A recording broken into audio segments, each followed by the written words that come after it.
भगवत कथा रसिक महानुभाव पंचामृत प्रसंग में आइए नामामृत पर एक दृष्टि डालने की चेष्टा करें। वैसे तो अमृत के जितने ही रूपों का वर्णन श्री रामचरितमानस में किया गया है, उसकी समग्र व्याख्या के लिए बहुत दीर्घ समय, लंबे समय की आवश्यकता है। फिर भी संक्षेप में ही हम सब उस पंचामृत का रसास्वादन कर सकें, इसलिए संक्षेप सूत्रों में ही इन अमृत के स्वरूपों की चर्चा की जा रही है। भगवान की कथा अमृत है, श्री राम का रूप अमृत है और श्री राम का जो नाम है वह तो ऐसा विलक्षण अमृत है कि उस अमृत की महिमा का समस्त शास्त्रों में, ग्रंथों में और श्री रामचरितमानस में बहुधा अनेक प्रसंगों में उसे प्रस्तुत किया गया।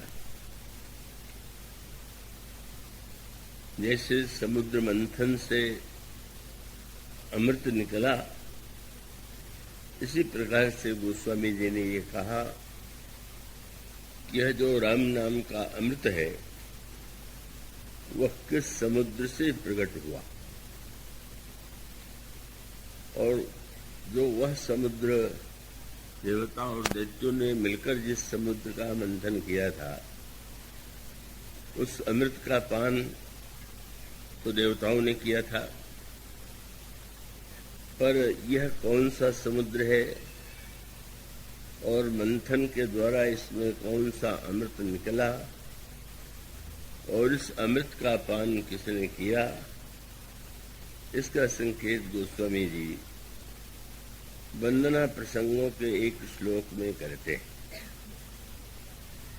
और वो श्लोक है ब्रह्माम्भोधि समुद्भवम कलिमल प्रध्वंसनम चादेयम श्रीमच्छम मुखेन्द्र सुंदर वरे संशोभितम सर्वदा संसारामय भेषजम सुक्वरम श्री जानकी जीवनम धन्यास्ते कृतिनः पिबन्ति सततम श्री राम नामामृतम। ब्रह्म का अभिप्राय है वेद ही समुद्र है, और उस वेद समुद्र में मंथन करने पर अनेक रत्न प्राप्त हुए। और आप वेदों का यदि अध्ययन करें अथवा वेदों का जो ब्रह्मण है, विस्तार है, पुराणों का वर्णन करें तो उसमें अनेक सद्गुणों का, साधनों का, उपासना का अनेकानेक रूप प्रस्तुत किया गया। और जैसे उस समुद्र में निकले हुए रत्न के अनेक इच्छुक थे, इसी प्रकार से वेद के द्वारा कोई व्यक्ति यज्ञ करता है और यज्ञ के माध्यम से वह अपने कामनाओं की पूर्ति करता है। जब किसी के हृदय में, मन में कोई कामना उत्पन्न हो तो वेदों का अध्ययन करने पर प्रतीत होता है कि यदि वेद विधि से यज्ञ किए जाएं तो उसमें व्यक्ति की कामना पूर्ण होती। तो कामना की पूर्ति भी वेद मंत्रों के द्वारा की जाती है। और जो वेद में वेदांत उपनिषदों के रूप में जो प्रतिपादन है, उसमें जो ज्ञान का दिव्य रूप है, तत्व ज्ञान का, वह व्यक्ति जो अधिकारी होता है उससे प्राप्त होता है। और उस वेद के माध्यम से मनुष्य के जीवन के जो समस्याएं हैं, रोग हैं, शोक हैं, उनके निवारण के अनेक उपाय विद्यमान। और उस समुद्र के मंथन में जब राम नाम निकला तो राम नाम की महिमा से व्यक्ति या जो वहां के उपस्थित अधिकारी थे वो परिचित नहीं थे। और इसका तात्पर्य बड़ी सरलता से समझा जा सकता है कि भगवान के नाम में 2 अक्षर है, तो अब राम शब्द को सुन करके व्यक्ति के मन में विश्वास होना अत्यंत कठिन है। अगर ये कह दिया जाए कि राम नाम ही सर्वश्रेष्ठ है, सर्वाधिक कल्याणकारी है, या ये कह दिया जाए कि नाम तो भगवान से भी बड़ा है, तो भले ही व्यक्ति ग्रंथ में पढ़ता हो लेकिन उसको सरलता से विश्वास नहीं होता। तो इसका अभिप्राय यह है कि जैसे जब आप यज्ञ करते हैं तो यज्ञ का दृश्य तो बड़ा ही आकर्षक होता है। मंडप बना हुआ है, यज्ञ कुंड है और उसमें आहुति दी जा रही है, तिल, जव, चावल और घृत की मंत्रों का उच्चारण किया जा रहा है। तो स्वाभाविक रूप से यज्ञों के विस्तार को देख करके व्यक्ति के मन में ऐसा विश्वास होना स्वाभाविक है कि जब यह इतने विस्तार से हमने विधि विधान से यज्ञ किया तो यज्ञ परम कल्याणकारी।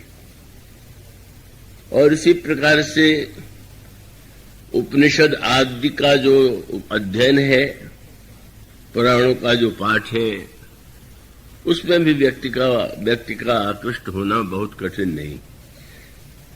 भगवान श्री राम के चरित्र और भगवान राम की कथा, भगवान राम के रूप का वर्णन पढ़ करके व्यक्ति को एक रस और आनंद की अनुभूति होती है और उस पर भी व्यक्ति विश्वास कर ही लेता है। लेकिन जब यदि उससे यह कहा जाए कि राम नाम ही समस्त साधनों की अपेक्षा श्रेष्ठ है, तो सुनकर के व्यक्ति को ये लगने लगेगा कि ऐसा कैसे संभव हो सकता है। तो इसका अभिप्राय ये है कि वस्तुतः राम नाम के साथ सबसे बड़ी समस्या यही है कि राम की महिमा चाहे जितने रूपों में प्रस्तुत की गई, पर व्यक्ति उस पर विश्वास नहीं कर पाता। उसकी आस्था उस पर उस प्रकार से नहीं उसके मन को आकृष्ट करती जैसी यज्ञ आदि में, पूजन आदि में, विस्तार के कर्मकांड और क्रियाकलाप में व्यक्ति को आकर्षण की अनुभूति होती है। और ठीक है, उसका भी महत्व है, कर्मकांड का महत्व है, आहुतियों का महत्व है, यज्ञ के विधान का महत्व है। पर यह राम नाम, मानो गोस्वामी जी ने इस श्लोक में संकेत किया कि जब वेद समुद्र का मंथन किया गया तो वो उसका विभाजन किया गया है, उसमें कितने मंत्र कर्मकांड से संबंधित हैं और कितने मंत्र ज्ञान से और कितने उपासना से, इस तरह से विचारकों ने उसका विभाजन किया है। पर जब उसमें राम नाम आया तो लोगों ने अनेक बहुत बड़ी संख्या में मानो मंत्रों की महिमा को स्वीकार कर लिया। पर राम नाम जब निकला तो उसे किसने ग्रहण किया? जो अन्य व्यक्ति थे वो विश्वास कर नहीं पाए, आकृष्ट नहीं हो पाए। तो भगवान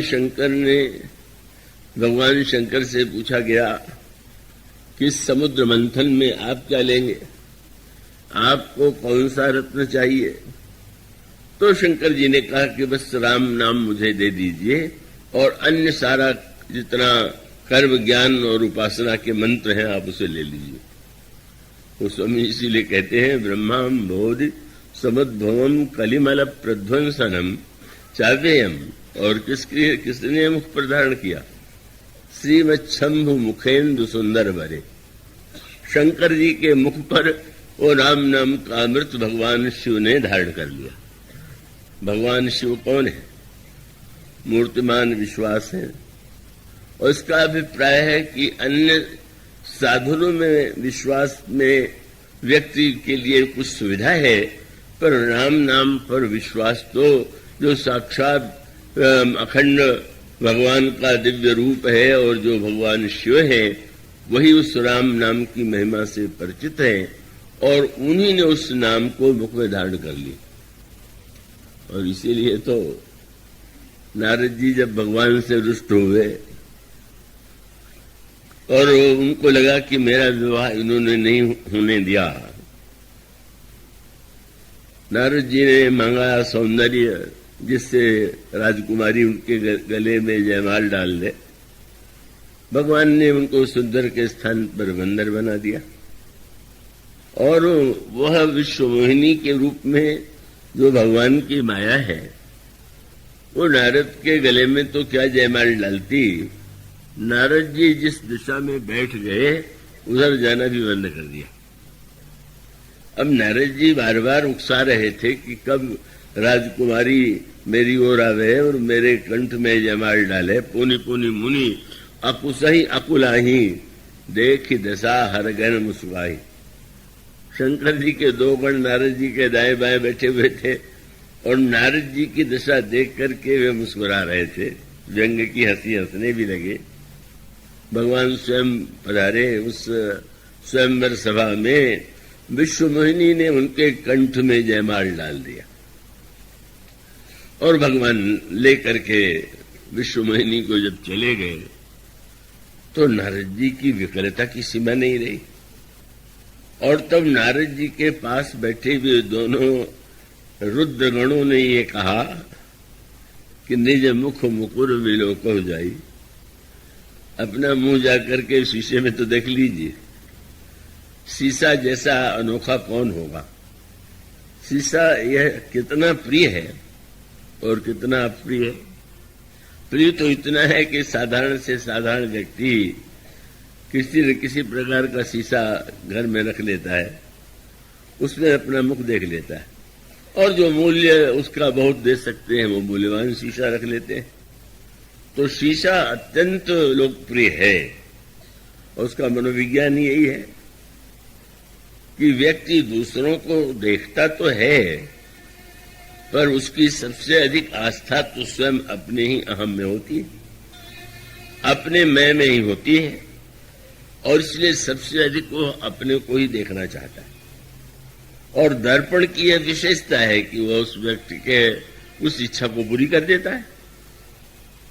लेकिन इतना लोकप्रिय जो दर्पण है एक ही क्षण में सामने वाले व्यक्ति को आग बबूला बना सकता है।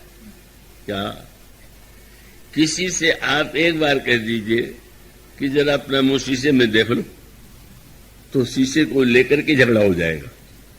मानो शीशा इतना प्रिय है लेकिन दूसरे के मुंह से सुन करके व्यक्ति को बड़ा क्रोध आता। तो रुद्रगणों ने भी यही किया। इसलिए रामायण में जो दो पात्र हैं, महाराज दशरथ, वे दर्पण में अपना मुख देखते और जिन रुद्रगणों ने नारद से दर्पण देखने के लिए कहा, शीशा देखने के लिए कहा, वो रावण बन गए। रावण और कुंभकर्ण के रूप में उनका जन्म हुआ। और इसका तात्पर्य यह है कि अगर व्यक्ति अपने आप को शीशे में देखे तो व्यवहार में भी तो आप शीशे में जब देखते हैं कि कहीं मुख पर, आंख पर, नाक पर कहीं कुछ गंदगी है तो उसे आप साफ करने की चेष्टा करते हैं। अगर कहीं गंदगी तो उसे धोने की चेष्टा करते हैं। तो अगर व्यक्ति दर्पण में अपने आप की कमियों को देखे तो उसके लिए परम कल्याणकारी है।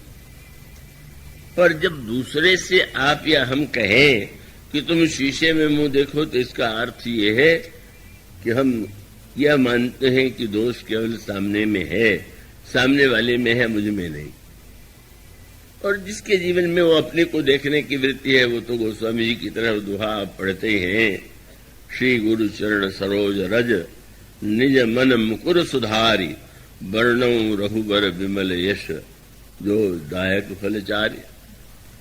या जब गोस्वामी जी प्रारंभ में जो गुरुदेव की वंदना करते हैं, वो पंक्तियां तो बड़ी गंभीर और बड़े महत्व की।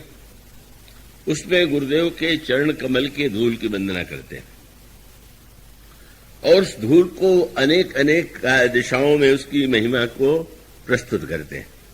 वंदौ गुरुपद पद्म परागा सुरुचि सुभाष सरस अनुरागा। मानो उसमें सुरुचि और अनुराग उत्पन्न करने वाली सुरभि है, सुगंध है। गुरुदेव के चरण का एक स्वरूप यह है। और फिर उसके बाद कहते वंदौ गुरुपद पद्म परागा सुरुचि सुभाष सुरुचि सुभाष सरस अनुरागा। और फिर वे कहते हैं अमृतमयी जड़ी अम्य मूरिमय चूरन चारू और समन सकल भव रुज परिवारू। सुकृत संभुतन विमल विभूति मंजुल मंगल मोद प्रसूति। और फिर जन मन मंजू मुकुर मल हरणी। मनुष्य के मन के दर्पण में जो गंदगी आ गई है, मलिनता आती है, उसको अगर विनष्ट करना हो तो गुरुदेव के चरणों के रज का आश्रय ले। का वो गोस्वामी जी उसको कहते हैं औषधि भी है, दर्पण भी है। मानो मनुष्य को गुरुदेव की कृपा से अंतर्दृष्टि, आत्मनिरीक्षण और जो उसके जीवन के अनेक मानसिक रोग हैं, वो अमीय मूरिमय चूरन चारू समन सकल भव रुग परिवारू। अगर हम मन के रोगों को दूर करना चाहते हैं तो गुरुदेव के चरण की धूल अमृतमयी औषधि है। अगर हम मन दर्पण को स्वच्छ करना चाहते हैं तो गुरुपद रज मृदु मंजुल अंजन नयन अमीय। का वो दर्पण में ही नहीं, दर्पण के साथ दृष्टि भी तो चाहिए। तो गुरुदेव के चरण की धूल के द्वारा अंजन यदि बना लिया जाए, भौतिक अर्थों में आप अंजन न बनाइएगा कि उसको आप सचमुच ले जा करके। अंजन का अभिप्राय है कि जब हम गुरु के चरणों का ध्यान करते हैं तो हमारे हमें देखने की एक दृष्टि प्राप्त होती। नैन अमीय दृगदोष विभंजन और तही करी विमल विवेक विलोचन। वर्णौ राम चरित गौ भव लोचन। दो बातें बड़े महत्व की। व्यक्ति के पास दृष्टि है और दृष्टि के द्वारा यदि वह देखता भी है तो बहुधा दूसरों के दोष देखता है और अपने गुण देखता है। इसके स्थान पर जो साधक है, जो आत्म कल्याण चाहता है, वह भी इन दोनों का प्रयोग करता है, दोष दर्शन और गुण दर्शन। दोष दर्शन वह अपनी ओर दृष्टि डाल करके स्वयं अपने आप में दोष देखता है, और गुण दर्शन के लिए उसको गोस्वामी जी ने जैसा कहा कि उस श्री गुरुपद नख मणिगण ज्योति सुमिरत दिव्य दृष्टि यह होती।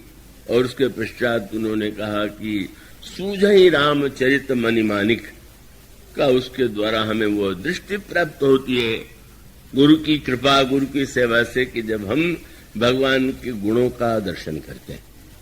तो इस तरह से गोस्वामी जी का एक मूल तात्पर्य ये है कि वस्तु व्यक्ति में क्षमता तो दोनों ही विद्यमान, दोष दर्शन की भी और गुण दर्शन की भी। अगर संसार में दोष देखें तो मनुष्य के हृदय में द्वेष आता है, घृणा आती है और अपने प्रति अभिमान का उदय होता है। और अगर दूसरों में गुण देखें तो व्यक्ति में राग का उदय होता है। और व्यक्ति में राग का उदय होना वह कल्याणकारी नहीं। राग तो ईश्वर में ही होना चाहिए, और वह तब संभव है कि जब व्यक्ति के स्थान पर भगवान के गुण व्यक्ति को दिखाई देने लगे। तो इसका मूल तात्पर्य यह है कि जब हम अपने दोनों वृत्तियों का सदुपयोग करते हैं तो हमारे अंतर मन में, हमारे अंतर जीवन में परिवर्तन आता है, और वह परिवर्तन कल्याणकारी होता है। देवर्षि नारद की समस्या क्या थी? मानो यूं कह लीजिए, उसको अगर व्यंग्यात्मक भाषा में कहें, उसको स्थूल अर्थों में न लें, तो जहां पर आपने देखा होगा यज्ञोपवीत होता है, उपनयन होता है, कृपा करके अभी से कुछ लोग सोने की दिशा में बढ़ रहे हैं, तो आप बाद में सो लीजिएगा, लेकिन यहां तो आप जरा चैतन्य रहे। तो उपनयन में ब्रह्मचारी के लिए जो व्रत बताए जाते हैं, उसमें व्रत बताया जाता है कि तुम दर्पण में अपना मुख मत देखना। तो उसका तात्पर्य यही है कि अब तुम्हें कोई श्रृंगार की भावना तो जागृत नहीं करनी है कि दूसरों की दृष्टि में हम सुंदर बने, और तुम ब्रह्मचर्य की दृष्टि से जो दर्पण है उसका भी ब्रह्मचारी त्याग करे। और जो 8 ब्रह्मचर्य की रक्षा के लिए ये नियम बताए जाते हैं, उसमें दर्पण न देखना भी है। तो व्यंग मानो ये है कि दर्पण न देखने का उद्देश्य तो ये है कि अगर दर्पण में व्यक्ति देख करके सुंदर बनने की चेष्टा करे और सुंदर बनने के बाद वो संसार के सौंदर्य को अपनी ओर आकृष्ट करने की चेष्टा करे, तो ब्रह्मचारी के लिए घातक है।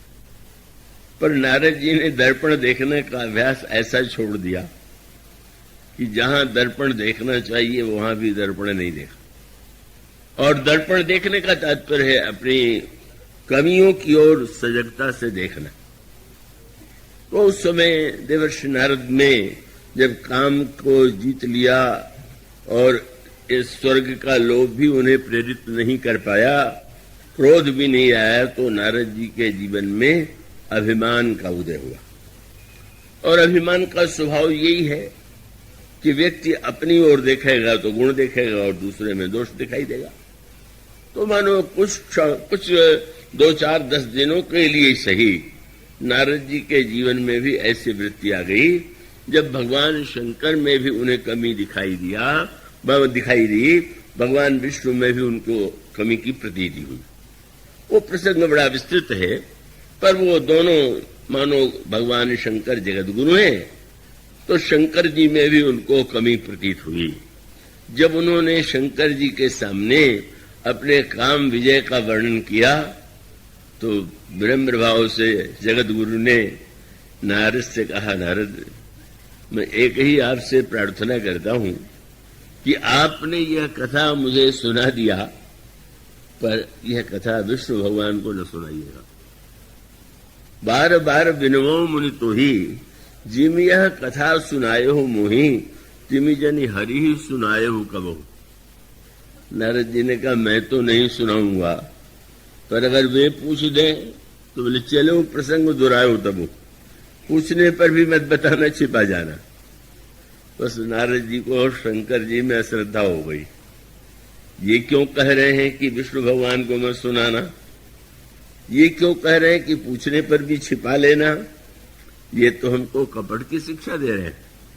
भगवान के सामने तो सरल होना चाहिए, तो कपट की शिक्षा इसलिए दे रहे हैं कि शंकर जी को मुझसे ईर्ष्या हो गई है कि अभी तक तो मैं ही काम का विजेता माना जाता था, कहीं नारद का नाम न हो जाए, इसी जलन के मारे मुझे ऐसी उल्टी शिक्षा दे रहे हैं।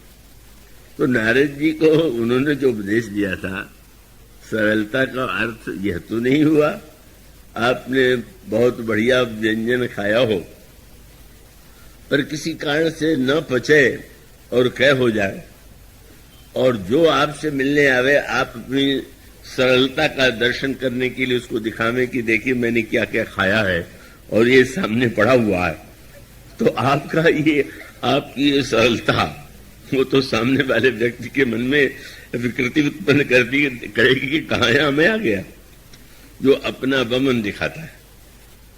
तो ये जो प्रशंसा है जब हो किसी की और वो पचा नहीं पाता तो बमन करता है।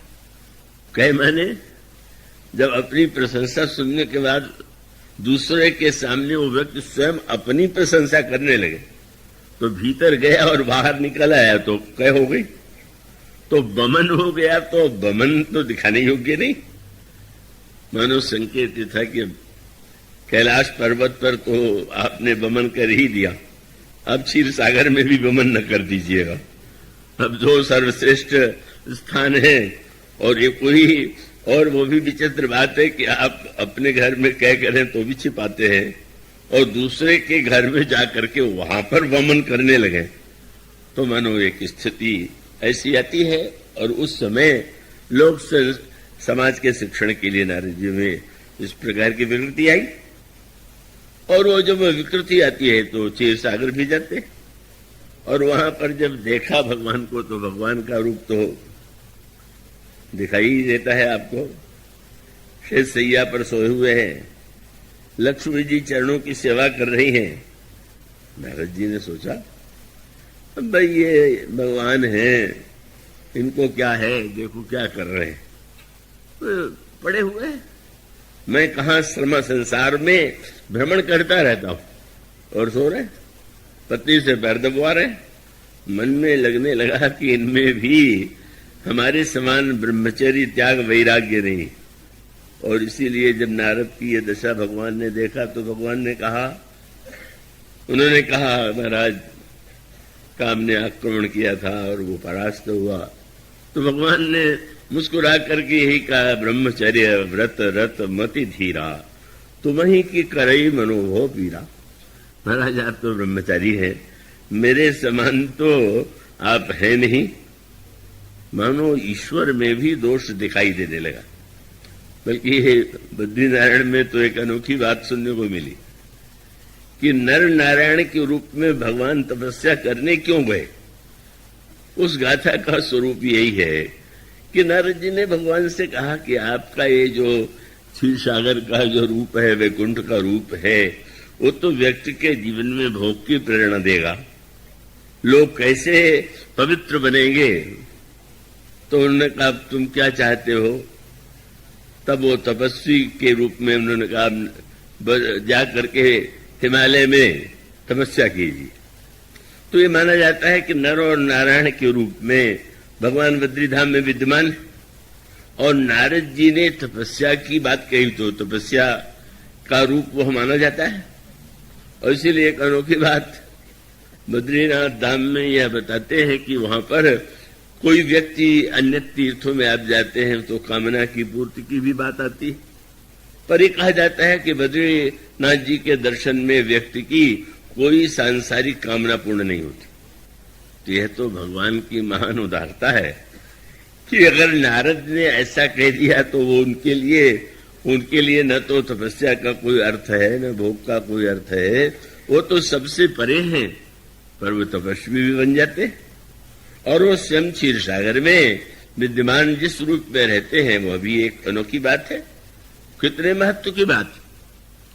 एक तो कहा जाता है कि लक्ष्मी अत्यंत चंचला हैं और कभी एक व्यक्ति के यहां टिकती नहीं। तो गोस्वामी जी ने कहा कि भगवान के चरणों में लक्ष्मी जी को देख करके यह भाव नहीं उदित होना चाहिए कि बड़े भोगी और विषयी पत्नी से चरण सेवा ले रहे हैं। मेरे पत्रिका में उन्होंने कहा यद्यपि परम चपल श्री संतत फिर न रहत कबहूं, पर हरि पद पंकज पाई अचल भई करम बचन मन हूं। वह लक्ष्मी भगवान के चरणों की सेवा करके अपने को धन्य मानती है और वहां उनके जीवन में चंचलता का दर्शन नहीं होता। और इसी प्रकार से भगवान के शेष शैया पर सोने का तात्पर्य यदि भक्ति भावना से लिया जाए तो उसका तात्पर्य तो बड़े महत्व का है। आप थके हुए हो और सोने के लिए किसी कक्ष में जाएं और आपको सांप दिखाई दे जाए तो आप सोएंगे क्या वहां कि चलो कोई बात नहीं है, सांप तो छोटा सा है, हम तो पलंग पर सो ही ले, आप भाग खड़े होंगे। पर कितना आश्चर्य, जिस सर्प की सैया पर भगवान सोते हैं, सैया ही सर्प की, और वह सर्प भी 1000 मुख वाला। तो काल को शैया बनाना यह तो उसी के लिए संभव है जिसके जीवन में काल का कोई भय नहीं। तो भगवान का यह स्वरूप वस्तुतः यह प्रकट करता है कि काल के साकाल से संसार के समग्र प्राणी भयभीत हैं, पर भगवान की वह शैया है और भगवान वहां विराजमान है। पर जब गुण दर्शन की वृत्ति होती है तो गुण दिखाई देता है और जब व्यक्ति की दोष दृष्टि हो जाए तो वो दोष दिखाई देता है। तो देवर्षि नारद की उनमें भी अश्रद्धा और फिर उसकी चरम परिणति इसी रूप में होती है कि जब नारद ने विश्वमोहिनी की सुंदरता देख करके विवाह की इच्छा हुई, मांगने के लिए सुंदरता भगवान की ओर जा रहे, भगवान से मिल गए, सुंदरता के स्थान पर बंदर की आकृति दे दिया, और जब भगवान ने विश्वमोहिनी का जयमाल स्वयं स्वीकार कर लिया, चले गए, तो रुद्रगणों ने ये कह करके मानो संकेत किया कि यहां आने से पहले यदि आपने दर्पण में देख लिया होता तो शायद आपको उपहास का पात्र न बनना पड़े। पर नारद जी अब दर्पण कहां खोजे, शीशा लेकर के तो साथ में चलते नहीं थे ब्रह्मचारी, तो वो जाकर के तालाब था, उसमें जल था, उसी में मुंह देखने लगे। तो जल में मुंह देखने में भी मुंह दिखाई दे जाता है और दर्पण में भी, और दोनों में एक अंतर है। दर्पण बिल्कुल स्थिर रहता है और जल बड़ा चंचल है। जल में एक कंकड़ी पड़ जाए, तेज हवा चल जाए तो भी हिल जाएगा। तो मानो संकेत है कि अपने दोष गुण को यदि देखना है तो चंचल मन में न देख करके स्थिर दृष्टि से, स्थिर विवेक के द्वारा जब हम आत्मनिरीक्षण करते हैं तो हमें अपनी कमियों का भान होता है। तो देवर्षि नारद ने जब देखा और बड़ा क्रोध आया, मैंने सौंदर्य मांगा और उसके बदले में उन्होंने मुझे कुरूप आकृति दे दिया, तो अब इतना क्रोध आया कि अब तो बस या तो मैं आत्महत्या कर लूंगा और या तो उनको जाकर के दंड दूंगा। देहियों शाप की मरियों जाई, जगत मोर उपहास कराई। चले जा रहे नारद जी, भगवान बीच मार्ग में मिले, और मिले भी तो कौतुक उन्होंने क्या किया कि भगवान एक और विश्वमोहिनी और दूसरी ओर लक्ष्मी जी, और दोनों के बीच में भगवान खड़े, और नारद जी से उन्होंने तुरंत पूछा, मुनि कहाँ चले, विकल की नहीं? मुनि जी कहाँ बड़े व्याकुल होकर के जा रहे, अब इतना क्रोध आया, कितने नासमझ बन गए।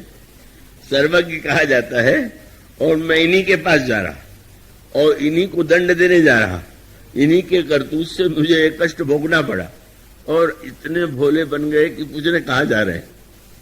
पर भगवान ने क्यों पूछ दिया था? भगवान जैसे आप कहीं जाने के लिए चले और उल्टी सड़क पर जा रहे हों और आपके किसी मित्र को पता लगे कि अरे ये तो पूरब जाने के स्थान पर पश्चिम जा रहे हैं, तो कहेंगे भाई इधर कहाँ जा रहे हो? तो भगवान ने नारद से क्यों पूछा? नारद जी जाना चाहते थे भगवान के पास, और उस सड़क को, उस मार्ग को तो छोड़ दिया। किस मार्ग से जा रहे थे? क्रोध में कांपते हुए। तो क्रोध का मार्ग जो है भगवान के लोक में नहीं पहुंचाता है। कहां पहुंचाता है? काम क्रोध मद लोभ सब नाथ नरक के पंथ। माने जाना चाहते हो मुझसे मिलने और नरक के मार्ग पर जा रहे हो, तो मैं ही आ गया बीच में, आप क्यों जा रहे थे?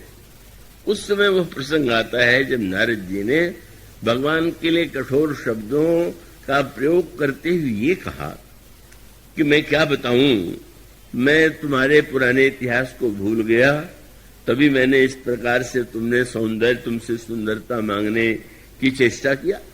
तो तुम्हारा तो सारा इतिहास ही जो है कपट, छल, ईर्षा आदि से भरा हुआ। अब नारद जी को भगवान में से दोष दिखाई देने लगा। उस समय उनको याद आई, कितने बड़े स्वार्थी, आपने क्या किया? किसी से पूछा जाए कि आपको संसार में कौन प्रिय है, तो आप कहते हैं को नहीं शिव समान प्रिय मोरे, शिव के समान मुझे कोई प्रिय नहीं। लेकिन विचित्र है, अन्याय तुम्हारा यह है कि जब मंथन हुआ तो असुरों ने भी तो परिश्रम किया था, असुरों को तो तुमने शराब पिला दिया। तो शायद तुम ये तर्क करने लगो कि बुरे व्यक्तियों को अमर बनाना ठीक नहीं था, इसलिए अमृत नहीं दिया। पर ये बताओ कि असुर सुरा विष शंकर, जिनको सबसे प्रिय बताते हो, उनको जहर पिला दिया। ये तो तुम्हारा इतिहास है। असुर सुरा विष शंकर ही। और ये भी न समझना कि तुम बड़े त्यागी हो। का जब समुद्र में से सुरा निकली तो असुरों को मिला दिया, जहर निकला तो देवताओं से कहा कि शंकर जी से कहो वो पी ले, और लक्ष्मी जी निकली तो तुरंत पहन तो ले लिया, मणि को स्वयं धारण कर लिया। तो असुर सुरा विष शंकर ही आप रमा मणि चार तारक कुटिल तुम सदा कपट व्यवहार।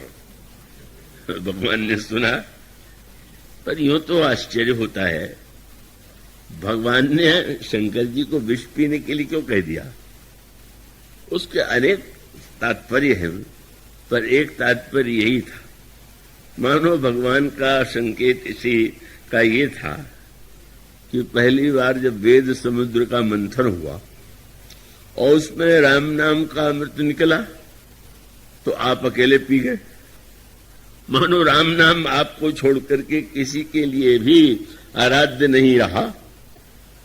तो अब जब अकेले अमृत पी गए तो आज अकेले विष भी पी जाइए, और आज ये भी पता चल जाए कि आपने जो पहले अमृत पिया था और आज जो आपको विष पीना पड़ रहा है, इसमें शक्तिशाली कौन है?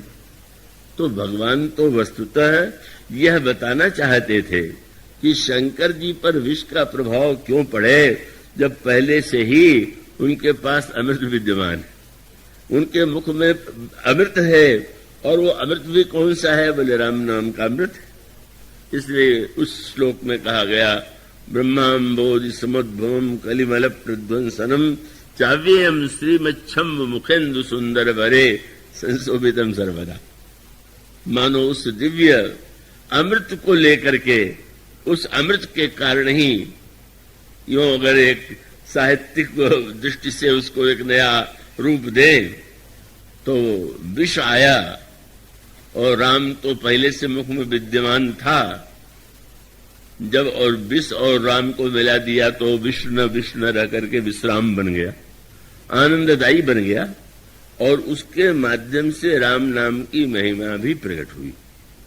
गोस्वामी जी जब वंदना करते हैं राम नाम की, तो उन्होंने कहा राम नाम की महिमा जानने वाले अन्य भी हैं, पर राम नाम को अगर उसकी महिमा को पूरी तरह से किसी ने जाना तो यही कहा गया, गोस्वामी जी ने कहा, नाम प्रभाव जान शिव नीको, भली प्रकार जानते हैं, क्यों का काल कूट फल दीन अमीप।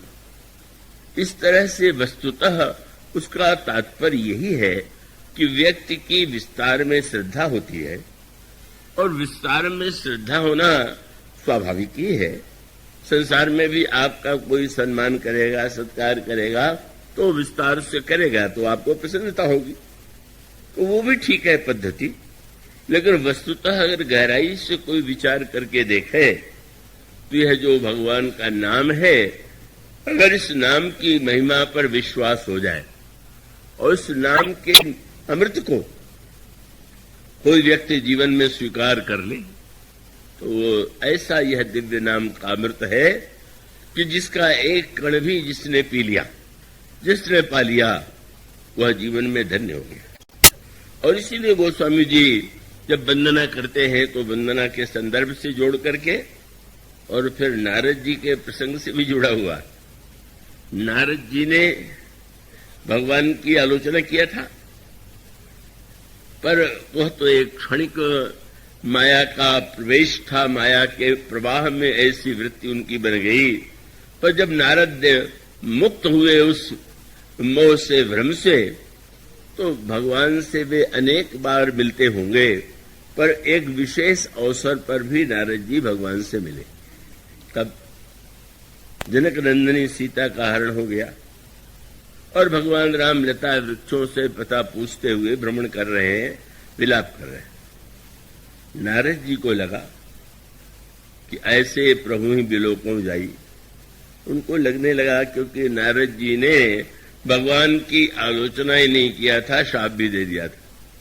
तुमने मेरे साथ जैसा किया है, मैं एक एक के बदले में तुमको एक एक शाप दूंगा। और नारद जी ने जो शाप दिए उसमें एक शाप तो यही था कि मम अपकार कीन तुम भारी, नारी विरह तुम हो दुखारी, तुमने मेरा बहुत बड़ा अपकार किया है, तो पत्नी के वियोग में तुम्हें बहुत दुखी होना पड़ेगा। और तुमने मुझे बंदर की आकृति दिया, तो कभी आकृति तुम की न हमारी, करी है किस सहाय तुम्हारी। तुमने बंदर की आकृति दिया तो बंदर तुम्हारी सहायता करेंगे। भगवान ने सुना तो उस प्रसंग में आप पढ़ेंगे, सांप शीस धारी, प्रसन्न होकर के सिर पर धारण कर लिया। प्रसन्न क्यों हो रहे हैं? नारद, तुम जैसे संत जो है शाप देना जानते कहाँ है? देना भी चाहे तो नहीं दे पाते, उल्टी बात हो गई। हाँ, संतों का स्वभाव होता है कि अगर क्रोध में भी वो कोई बात कह दे तो अभिशाप के स्थान पर कल्याणकारी वरदान बन जाता है। ऐसा अनेक अनेक भक्तों का अनुभव है। तो मानो नारद जी के इन वाक्यों को सुनकर के प्रभु को बड़ा आनंद आया, हंसी आई। देखो, शाप देने चले, ये कोई शाप हुआ? इन्होंने कहा, तुमने राजकुमार का वेश बना के मेरा विवाह नहीं होने दिया, तो तुम्हें राजकुमार बन के अवतार लेना पड़ेगा। तो ये तो कठिनाई इसमें क्या है? जिस वेश के धारण में मैं निपुण हूं, वही वेश एक बार फिर बना लूंगा। ये क्या शाप हुआ? और जब ये कहते हैं कि तुमने मेरा अपकार किया है तो तुम पत्नी के वियोग में दुखी होगे, तो कैसे शाप इसे माने? अगर ये शाप देते कि राजकुमार बन के जब जन्म लोगे तो तुम्हारा विवाह नहीं होगा, तो शाप था। जब कह रहे पत्नी के वियोग में दुख होगा तो विवाह का वरदान तो दे ही दिया। विवाह होगा तब न वियोग और विलाप होगा।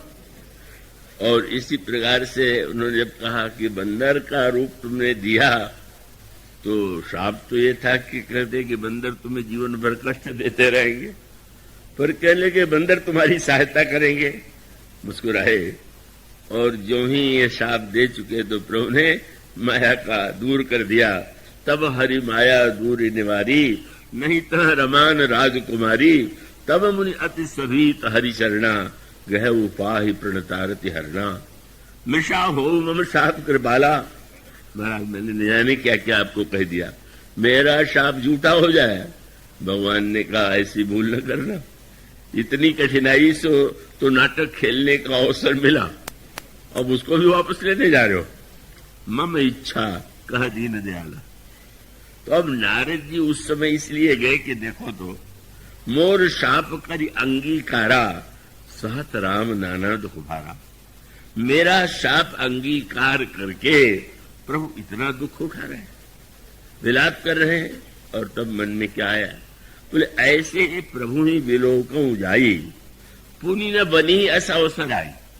ये तो बड़ा अनोखा अवसर है, चल के दर्शन तो करें। किस तरह से मेरी बात की रक्षा करने के लिए वो इतना कष्ट उठा रहे। गोस्वामी जी ने उस प्रसंग को एक नया रूप दे दिया कि जब नारद आ रहे थे तो उसके पहले तो विलाप का वर्णन बहुत है, पर बाद में यह प्रसंग आता है कि भगवान अंत में पंपासर के पास, क्योंकि शबरी जी ने, जब भगवान राम ने शबरी जी से पूछा कि सीता जी का पता कैसे लगे, आप बताइए, तो सीता जी ने श्री राम से संकेत किया कि पंपासर ही जाओ रघुराई, आप पंपासर की यात्रा कीजिए। अब इसके आध्यात्मिक अर्थ पर विचार कीजिए। भक्त रूपा सीता जी खो गई और उन सीता जी का पता लगाने के लिए प्रभु आते हैं शबरी जी के आश्रम में, जिन शबरी के लिए प्रभु ने ही स्वयं श्रीमुख से कहा कि 9 भक्त में से एक भक्त भी जिसके जीवन में होती है वह मुझे अति प्रिय है, और तुम में तो 9 की 9 भक्ति से साकार हो रही। 9 मह जिनके एकौ होई, नारी पुरुष सचराचर कोई, सोई अतिशय प्रिय भामिनी मोरे, सकल प्रकार भगत दृढ़ तोरे। तो मानो शबरी से पूछने का अर्थ क्या है कि जब कभी भक्ति दूर हो जाए तो फिर जहां पर समग्र 9धा भक्ति विद्यमान है उन्हीं से तो प्रश्न करना चाहिए कि उन्हें हम कैसे पावें। और उन्होंने जब यह कह दिया कि प्रभु आप तो जानते हुए भी मुझसे प्रश्न कर रहे हैं, पर आपके प्रश्न का उत्तर देना ही होगा, तो उनका पंपा सर ही जाऊ रघुराई, आप पंपा सर पर जाइए और वहां के बाद फिर बाद में आपकी सुग्रीव से मित्रता होगी। तो भगवान जिस समय पंपा सर पर पहुंचे तो गोस्वामी जी ने बड़ी अनोखी चौपाई ली। क्या देखी सुंदर तरुवर छाया, बैठे अनुज सहित रघुराया। और भगवान उस समय किस रूप में बैठे हुए? बोले बैठे परम प्रसन्न कृपाला। भगवान परम प्रसन्न है। क्या संकेत है? अभी तो विलाप कर रहे थे, प्रसन्न कैसे है? माने भगवान ने संसार के जीवों को शिक्षा दिया, कितना भी बड़ा जीवन में कष्ट और दुख क्यों न हो, पर जब आप संत का सत्संग करेंगे, भक्त के पास जाएंगे तो विषाद दूर हो जाएगा और आनंद का उदय हो जाएगा। शबरी जी की महिमा को दिखाने के लिए कि देखिए उसके पहले मैं कितना विलाप कर रहा था, पर शबरी जी ने कह दिया कि पंपा सर पर जाइए, तो चमत्कार तो सामने हो गया। भगवान बैठे हुए और जैसा कथामृत की चर्चा थी, यहां तो कोई भी परिस्थिति आवे कथा कभी बंद ही नहीं होती, और वो कथा जन्म से ही प्रारंभ हो गई। कोई बच्चा जन्म लेते कथा तो नहीं कहने लगता, पर श्री राम ने जन्म लिया तो उसी समय से कथा कहने लगी। क्यों? भाई प्रकट कृपाला दीन दयाला, कौशल्या हितकारी, और कौशल्या जी जब कहने लगी ब्रह्मांड निकाय निर्मित माया, रोम रोम प्रति वेद कहे मम उरसो बासी, यह उपहासी सुनत धीर मति थिर न रहे। तब उपजा जब ज्ञाना प्रभु मुसुकाना, चरित बहुत विधि कीन चहे। और क्या किया? बोले कहीं कथा सुहाई। यहीं से कथा प्रारंभ हो गई। तब कौशल्या जी अपनी मां को ही पहले कथा सुना दिया। तो हर परिस्थिति में प्रभु तो आप कोई भी प्रसंग हो सर्वदा सत्संग और कथा की महिमा को प्रकट करते हैं अपनी लीला के द्वारा। तो पंपा सर पर बैठे हुए पंपा सर को गोस्वामी जी ने जो उपमा दी वो कितनी सुंदर है। पंपा सर को देख करके क्या लगा? बोले पंपा सर को देख करके लगा कि यह संत हृदय जस निर्मल बारी। पंपा सर का जो जल है वो अत्यंत निर्मल। तो प्रभु को लगा कि शबरी ने, भक्तिमती शबरी ने जो स्थान बताया, ये पंपा सर में जाने के लिए इसलिए कहा कि संत के हृदय में प्रविष्ट होकर के ही, संत के हृदय का आश्रय लेकर के ही भक्ति को पाया जा सकता है। इसलिए आप बड़े प्रसन्न भाव से बैठे हुए थे। प्रसन्न भाव से बैठे हुए क्या कर रहे थे? कहत अनुजसन कथा रसाला। वहां भी कथा चल रही। लक्ष्मण जी को सुनाते हुए प्रभु कथा सुनाने लगे, और उसी समय नारद ये सोच करके आए कि भगवान विलाप कर रहे होंगे, और बैठे थे परम प्रसन्न। तो प्रभु तो बड़े कौतुकी है। जैसे नाटक के अभिनेता पर्दा गिरा हुआ हो और पर्दे की आड़ में बैठ करके का चाहे जैसी मीठी बातें कर रहे हों या जैसे बातचीत कर रहे हों, लेकिन पर्दा उठते ही वो अगर कोई राक्षस बना है तो राक्षस दिखाई दे, कोई देवता बना है तो देवता दिखाई दे। नारद जी जो ही दूर से दिखाई पड़े, भगवान ने कहा नारद आ रहे हैं, अब नाटक को बदलो जल्दी से। नारद को यह न लगे कि प्रसन्न बैठे हुए हैं, नारद को लगना चाहिए कि हम दुखी हैं। और हुआ भी। बैठे परम प्रसन्न कृपाला अनुसन कथा रसाला, और नारद जी जब आए तो उनको क्या दिखाई पड़ा? विरहवंत भगवंत ही देखी। नारद उर्वा सोच बिसे। भगवान को देख करके अरे इतने दुखी हैं, इतना कष्ट है, इतना आंखों में आंसू है। बहुत दुखी हुए, प्रभु को मैंने कितना कष्ट दे दिया। और उसके पश्चात जो वार्तालाप हुआ वो बड़ा मीठा और सांकेतिक। नारद जी ने 2-3 बातें कही भगवान से। एक तो ये प्रश्न पूछ दिया, क्योंकि पहले नारद जी ने भगवान से ये पूछा कि आप से एक मैं वरदान मांगना चाहता हूं, आप देंगे कि नहीं देंगे, पहले कह दीजिए। भगवान ने कह दिया, नारद ये तुम पूछ रहे हो, जन कह कछु अदेय नहीं मोरे। भक्त और जन को कोई मांगे और मैं न दूं, ये कहीं हो सकता है? तो तुम क्यों नहीं समझते हो कि भक्त जो मांगता है मैं देता हूं। अब नारद जी को मन ही मन हंसी आई कि अरे सिद्धांत सच्चा होता तो जब मैंने सुंदरता मांगी थी तो सुंदरता दे दिया होता, लेकिन कह तो ये रहे कि जन कह कछु अदेय नहीं मोरे। लेकिन प्रभु का संकेत उस समय भी था कि हाँ, भक्त जो मांगे वो व्यक्ति भगवान उसे देते हैं। पर नारद जी ने जब भगवान से ये कहा कि प्रभु आप अपना रूप दे दीजिए, तो भगवान ने यही कहा।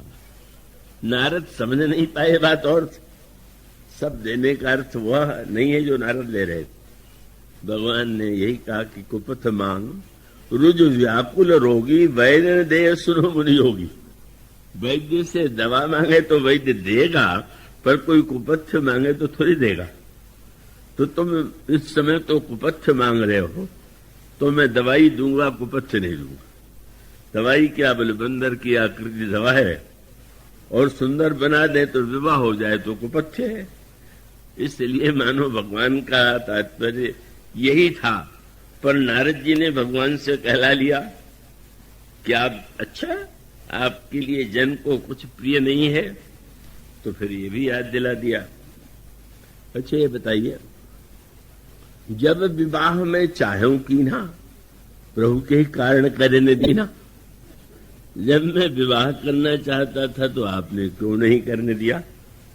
अब दूसरा होता प्रभु के स्थान पर तो क्रोध आ जाता है, मेरी हंसी उड़ा रहा है, व्यंग्य कर रहा है, मेरे ऊपर आक्षेप कर रहा है। तो भगवान ने बहुत सुंदर ढंग से नारद जी के समाधान का, संशय का समाधान किया, और ये कहा कि नारद यदि तुमको ये लगा हो कि उस समय मैंने नहीं दिया था तो तुम्हारे कल्याण के नहीं दिया था, पर आज तुम जो मांगोगे मैं दूंगा। उस समय नारद जी ने कहा कि प्रभु मैं आपसे वरदान मांगता हूं। क्या? कि यद्यपि प्रभु के नाम अनेका और श्रुति कह सकल एक ते एका। ईश्वर के अनेक नाम हैं और सभी नामों की महिमा का वर्णन करते हुए नाम को सर्वश्रेष्ठ, नाम के जिस नाम का वर्णन है उसी नाम को सर्वश्रेष्ठ बताया गया है।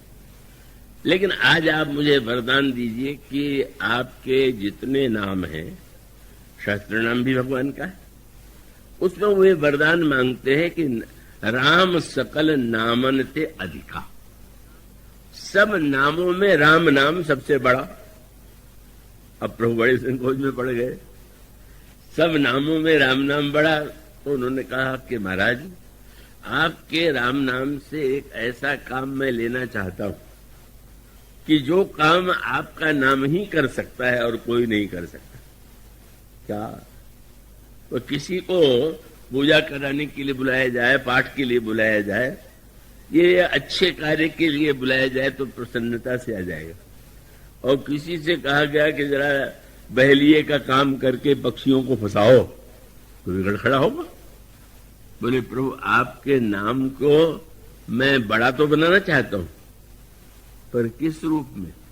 तो राम सकल नामन ते अधिका हो नाथ अघ खग गन बधिका। पाप के रूप में जो पक्षी व्यक्ति के हृदय में रह रहे हैं, आपका नाम बहलिया बन करके, बधिक बन करके उन पापों को विनष्ट कर दे, पापों को समाप्त कर दे। इस रूप में भगवान से बस सुंदर वाक्य उन्होंने कहा कि जैसे आकाश में अनेक तारे होते हैं तो उसके बीच में चंद्रमा, इसी प्रकार से राका रजनी भगतितो। आपकी भक्ति जो है वह तो पूर्णिमा की रात्रि है। तो पर रात्रि की में दो प्रकार की रात्रि तो होती है, अमावस्या की रात्रि और पूर्णिमा की रात्रि। अमावस्या की रात्रि को भी तो रात्रि ही कहेंगे, दोनों में अंतर क्या है? जिसमें चंद्रमा न हो वह अमावस्या, और जिसमें चंद्रमा पूरी तरह से प्रकाशित हो पूर्णिमा। तो नारद जी ने बड़ी मीठी बात कही ये जो भक्ति है वह मानो पूर्णिमा की रात्रि। जब लंका में जनक नंदिनी सीता आई तो सीता जी को एक संज्ञा दी गई, एक रात्रि के रूप में उनका वर्णन किया गया। सीता शीत निशासम आई, जैसे कोई जो है शीत भरी रात्रि हो, उसी प्रकार से सीता तो शीत भरी रात्रि है। और तब कुल कमल विपिन दुखदाई, सीता शीत निशा समाई, तो शीत निशा माना गया। और दूसरा वाक्य कहा गया कि वो सीता कौन है? काल रात निश्चरपुर केरी, तेही सीता पर प्रीति घनेरी। सीता काल रात्रि है, या सीता अमावस्या की रात्रि है, या सीता जो है वो शीतकाल की रात्रि है। तो सीता जी तो मूर्तिमती भक्त है, उनको अंधकार भरी रात्रि क्यों, काल रात्रि क्यों? और उसका उत्तर यही है जो नारद जी की मांग में था कि राका रजनी भगति तो राम नाम सोई सोम, अपर नाम उड़गन विमल, बसही भगत उड़ व्योम। मानो तुमने सीता जी को पाने का प्रयास किया पर राम से अलग करके, और जब राम ही नहीं रहेंगे तो पूर्णिमा भी तो अमावस्या बन जाएगी, क्योंकि राम नाम ही तो चंद्रमा है। और इसका अभिप्राय यह है कि सही अर्थों में अगर कोई भक्ति की पूर्णता जीवन में चाहता है तो भगवान के नाम का आश्रय लेना चाहिए। अगर कोई व्यक्ति नाम का आश्रय नहीं लेगा तो भक्ति का वो प्रकाश जो है व्यक्ति के जीवन को प्रकाशित नहीं करेगा। और इसीलिए अनेक अनेक प्रसंगों में जहां पर आप देखेंगे नाम ही तो एक ऐसा माध्यम है, क्योंकि भगवान का रूप देखने के लिए दृष्टि चाहिए, और भगवान जब दर्शन दे तो उनके रूप का दर्शन। पर यह जो भगवान का नाम है यह तो सदा अवतरित है, इसको अवतरित कराने के लिए कोई प्रयत्न नहीं करना है। सर्वदा राम का नाम विद्यमान है, सरल है, सुगम है, और मनुष्य अपनी जिह्वा पर अगर इस नाम को धारण कर ले तो धन्य हो जाएगा। इसलिए आप सर्वत्र एक सूत्र पाएंगे। हनुमान जी को प्रभु जब लंका भेजने लगे तो मुदरी ही देकर के क्यों भेजा? और उसका सूत्र मानो यही था कि भक्ति देवी सीता से तुम्हारा परिचय कैसे होगा। और संकेत ये था कि नाम का आश्रय लेकर के ही तो भक्ति देवी से परिचय और कृपा पाई जा सकती है। इसलिए प्रभु ने जो नाम की मुद्रिका दिया, राम नामांकित अति सुंदर, वह मानो यह संकेत करने के लिए दो बातें। कल लंका में जाना है, और लंका की स्थिति वही है जो कलयुग की स्थिति होती है। मानो मिथिला में सतयुग, अयोध्या में त्रेता युग, और यह जो रावण की लंका है का ये तो वस्तुतः कलयुग के समान है। और चहु जुग चहु श्रुत नाम प्रभावु, कलि विशेष नहीं आनो पाऊ। मानो तुम मूर्तिमती लंका जो कलयुग की भावना वृत्ति जहां पर विद्यमान है वहां जा रहे हो, तो ये राम नाम तुम्हारे लिए परम सहायक है। और जिनसे तुम परिचय पाना चाहते हो उनसे परिचय का एक ही उपाय है, मेरा नाम। और इस संबंध में एक बड़े महत्व का सूत्र जिसका गोस्वामी जी ने उल्लेख किया है, और जो लोग साधन करते हैं उनके लिए बड़ा उपयोगी। कभी कभी ये प्रश्न आता है कि जप करना चाहिए कि ध्यान करना चाहिए, अथवा एक प्रश्न ये होता है कि जप और ध्यान दोनों करें कि केवल ध्यान करें। तो कुछ लोग तो जप को महत्व देते हैं और कुछ लोग ध्यान को महत्व देते हैं। तो ध्यान का बड़ा महत्व है सारे शास्त्रों में, सारे ग्रंथों में। ये ध्यान को वो व्यक्ति को अंतर्मुख बना करके, अंतर्वृत्ति को पवित्र बना करके समाधि की दिशा में ध्यान व्यक्ति को ले जाता है। इसलिए ध्यान का बड़ा महत्व है। पर गोस्वामी जी ने अनोखा संकेत किया। ध्यान के दो रूप, ध्यान का दो रूप जो है मानस में वर्णित। एक तो मिथिला में ध्यान की पद्धति और दूसरे लंका में ध्यान की पद्धति। और दोनों स्थान पर ध्यान करने वाली जनक नंदिनी सीता है। तो जनक नंदिनी सीता ने जिस समय पुष्प वाटिका में प्रभु का ध्यान किया, प्रभु सामने है, लता की आड़ में है, और उस समय जनक नंदिनी के ध्यान का वर्णन करते हुए गोस्वामी जी कहते हैं कि लोचन मग राम ही उर आनी, दीने उपलक कपाट सयानी। नेत्र मार्ग से जनक नंदिनी सीता श्री राम के रूप को हृदय में ले आती है और पलकों का किवाड़ बंद कर देती है। तो ध्यान का, रूप के ध्यान का यह प्रसंग जो है, यह विदेहनगर में, जनकपुर में, और यह भी एक पद्धति है कि व्यक्ति केवल रूप का ही ध्यान करे, रूप का ही चिंतन करे।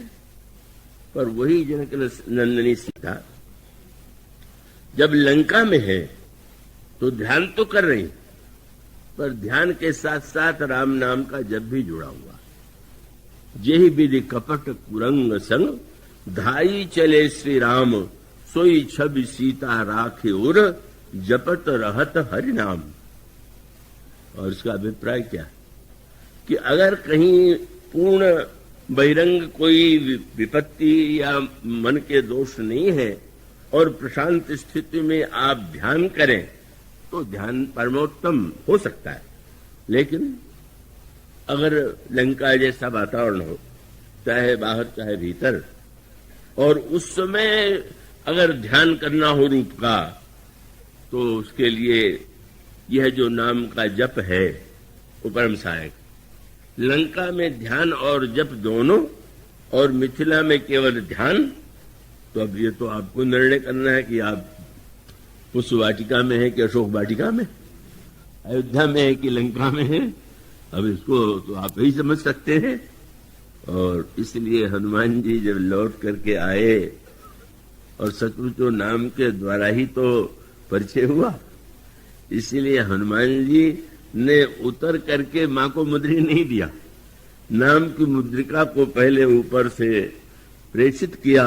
और जब नाम की मुद्रिका को जनक नंदिनी ने उठा लिया, तो फिर वो राम नाम, फिर श्री राम की कथा, और उसके पश्चात हनुमान जी आकर के मां का दर्शन करते हैं, आशीर्वाद प्राप्त करते हैं। नाम को माध्यम बना करके लंका का सारा कार्य बनता है। भीषण जी का प्रसंग आपको व्यास जी सुना रहे हैं, वहां पर भी ये संकेत है। जब सारे नगर में जनक नंदिनी सीता को खोजने के बाद भी हनुमान जी खोज नहीं पाए, इसलिए हनुमान जी के हृदय में विभीषण के प्रति अगाध श्रद्धा। श्री भरत श्री विभीषण के मन में हनुमान जी के प्रति गुरु भावना, और हनुमान जी के मन में विभीषण के प्रति गुरु भावना, यह अनोखा दोनों का संबंध है। और दोनों के संबंध का तात्पर्य क्या हुआ? वे सोचते हैं मैं सारी लंका में इतने परिश्रम से मैंने कोना कोना देख लिया, पर सीता रूपा भक्ति को नहीं खोज पाया। धन्य है। पर उन विभीषण के भवन को जब उन्होंने देखा, तो हनुमान जी के मस्तिष्क में उस समय यही आया कि लंका निश्चर निकर निवासा, यहाँ कहाँ सज्जन कर बासा। एक दुर्जन रहे तो सैकड़ों हजारों सज्जनों का रहना कठिन। इस लंका में जहां पर चारों राक्षस है, सज्जन कहां से आ गए? और आप देखेंगे इन दोनों का परिचय किसने कराया? भगवान के नाम में। यही तो आप पढ़ते हैं कि हनुमान जी मन मह तर्क करई कपिलागा, और ताही समय विभीषण जागा। और जागते उन्होंने क्या किया? बोले राम नाम पे सुमिरन कीना। नाम ही संत से मिलाता है, नाम ही भगवान से मिलाता है। नाम के द्वारा ही उच्चारण किया उन्होंने राम नाम का, और ऐसे प्रेम से उच्चारण किया कि हनुमान जी गदगद हो गए। अरे इतने अनुराग से, इतने भाव से, इतने प्रेम से भगवान के नाम का स्मरण जो कर रहा है, उसका हृदय तो प्रेम से परिपूर्ण होगा। और इसीलिए गोस्वामी कहते राम नाम ते ही सुमिरन कीन्हा, हृदय हरस कब सज्जन कीन्हा, सह सज्जन चीन्हा, यही सन हठ करिहो पहचानी। तो मानो संत भीषण का ही दर्शन हुआ, तो मित्रता, परिचय और आलाप तो नाम के द्वारा हुआ, और नाम के आश्रय से ही जनक नंदिनी सीता के समक्ष हनुमान जी महाराज जाते हैं। और यह जो भगवान का नाम है, जिसके माध्यम से विभीषण, और विभीषण तो इसीलिए अपने हनुमान जी इतना आदर करते हैं, तो किसी ने पूछ दिया आपके मन में कितना आदर, विभीषण की इतना आदर क्यों है? तो उन्होंने कहा कि जिसने भक्ति देवी के मिलने का मार्ग बताया हो, उससे बढ़कर के कृपालु संत कौन होगा? इसलिए जो भक्ति से मिला है वो तो अद्भुत संत है, वो तो गुरु रूप है। विभीषण से किसी ने पूछा कि आप हनुमान जी को इतना क्यों महत्व देते हैं? वो उनकी कृपा न होती तो प्रभु से मिल न पाते, शरण में न आ पाते। मानो दोनों के हृदय में इस संदर्भ में का जो भाव है, उसमें भगवान के मंगलमय नाम का जो दिव्य महत्व है वो प्रकट होता है। और इसका अभिप्राय यह है कि यह जो भगवान का नाम है ये इतना उत्कृष्ट है, कल्याणकारी है कि अगर व्यक्ति के जीवन में इसके प्रति विश्वास का उदय हो जाए तो निश्चित रूप से व्यक्ति को एक बार राम का रस प्राप्त हो जाने पर, राम नाम का अमृत प्राप्त हो जाने पर, वो स्वामी जी ने जैसा कहा, जो मुहि राम लागते मीठे तो सट रस नव रस अनरस सब हो जाते अतिशित। और इसका अर्थ यह है कि इस राम नाम का जो परमाश्रय है, चरमाश्रय है, वही हनुमान जी के विभीषण के लिए। और जनक नंदिनी सीता लंका में रह रही है कैसे? जब हनुमान जी लौट करके आए तो प्रभु ने पूछा, हनुमान, जनक नंदिनी सीता लंका में कैसे अपने प्राण की रक्षा कर रही? तो हनुमान जी ने उस समय एक बड़ा दिव्य रूपक प्रस्तुत किया, एक चित्र। क्या बोले, महाराज, अगर किसी घर में किवाड़ न हो तो चाहे जो बैठ जाएगा, तो किवाड़ बंद होने का भी एक महत्व है। और भी अगर सुरक्षित बनाना है तो ताला लगा दीजिए। और बंद करने और ताले के बाद भी ऐसे लोग हो सकते हैं जो ताला तोड़ दें या किवाड़ को भी नष्ट कर दें। तो इसके लिए कोई ऐसा पहरेदार चाहिए कि जिसके सामने कोई टिक न सके। बोले, मां ने वहां पर तीनों को नियुक्त कर रखा। कौन? नाम पाहरू दिवस निश, और ध्यान तुम्हारा कपाट। आपका ध्यान ही किवाड़ है। और ध्यान करते हुए जो अपने चरणों में ही आंख लगाए हुए हैं, बोले ये ताला है। इसका संकेत है ताला का दो भाग होता है ना।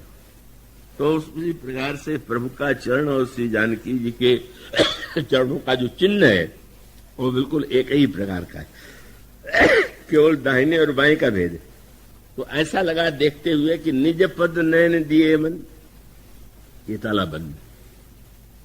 तो चरण के द्वारा चरण को जोड़ना मानो ताला है, और जो प्रभु आपका ध्यान कर रही है वो किवाड़ बंद है।